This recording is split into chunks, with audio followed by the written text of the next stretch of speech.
गुरुजनों राम राम।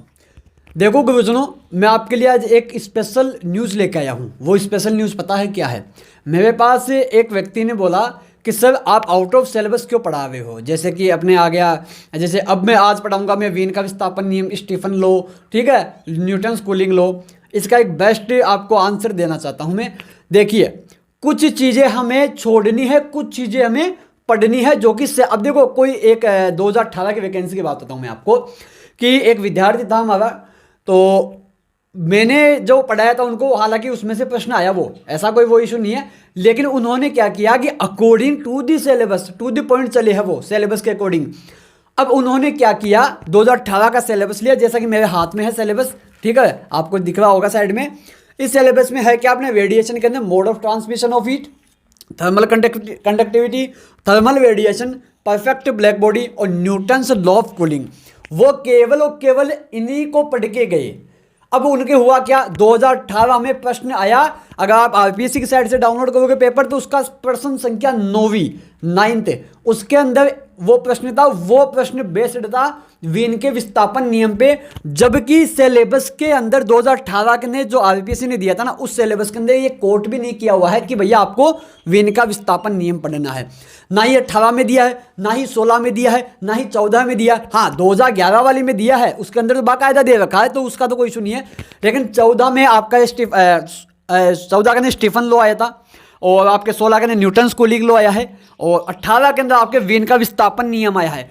तो कुल मिला के बात, इस पूरी बात की समरी ऐसी की ऐसी है, एक ही है कि भैया सिलेबस के अंदर जो व्यक्ति टू द पॉइंट चले कि भैया हाँ ठीक है, ये थर्मल कंडक्टिविटी हो गई, ठीक है, अब आपने रेडिएशन कर लिया, ठीक है, अब ब्लैक बॉडी हो गई, ठीक है, न्यूटन्स कूलिंग लॉ, ठीक है, यूनिट खत्म। गलत है, ये गलत है, क्योंकि 2018 इसका सबसे बड़ा एग्जाम्पल है। एक ही प्रश्न आया था इस यूनिट से, ठीक है, और वही प्रश्न वहां से है जो सिलेबस के अंदर कोट ही नहीं किया हुआ है। वो नियम सिलेबस के अंदर जो वीन का विस्थापन नियम है वो दे ही नहीं रखा। जबकि क्वेश्चन आया है, बाकायदा प्रश्न आया है, न्यूमेरिकल आया, बहुत प्यारा सा न्यूमेरिकल है, आपको साइड में दिख भी रहा होगा, और मैं ये करवाता भी हूँ प्रश्न।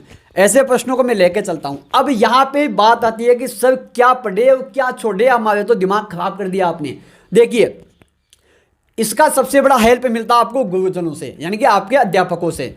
अध्यापकों से आपको यहाँ पे ज्ञान मिलना चाहिए कि भैया बेटा ऐसा है कि ये पढ़िए और ये छोड़िए। अब ये कहाँ से मिलेगा आपको, वो दूंगा मैं यानी विज्ञान क्लासेस 2.0, जहाँ पे मैं आरपीएससी का सेकंड ग्रेड का पर्टिकुलराइज करके सिलेबस करवा रहा हूँ, एकदम टू द पॉइंट, एकदम शानदार क्वालिटेटिव एंड क्वांटिटेटिव सिलेबस अपना, ठीक है।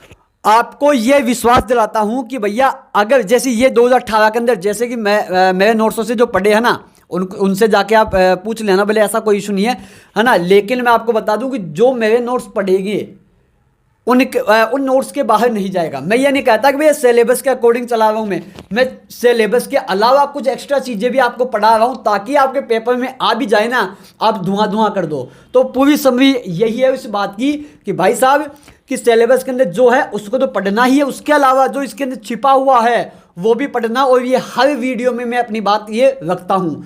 तो आपको ये जानकारी पहले मालूम थी तो ठीक है, अगर नहीं थी तो आज से इसको गांठ बांध लेना, क्योंकि अब की बार एक बार लास्ट बार तैयारी करके देख लो, ठीक है, खुद से कि भैया इस बार पढ़ना है, यानी कि लास्ट बार ये मेरा चांस, इस बार भी हमें आरपीएससी सेकंड ग्रेड निकालना है। तो ठीक है, पढ़ते हुए, हंसते हुए, मुस्कुराते हुए, विज्ञान क्लासेस के साथ बने हुए। जय हिंद।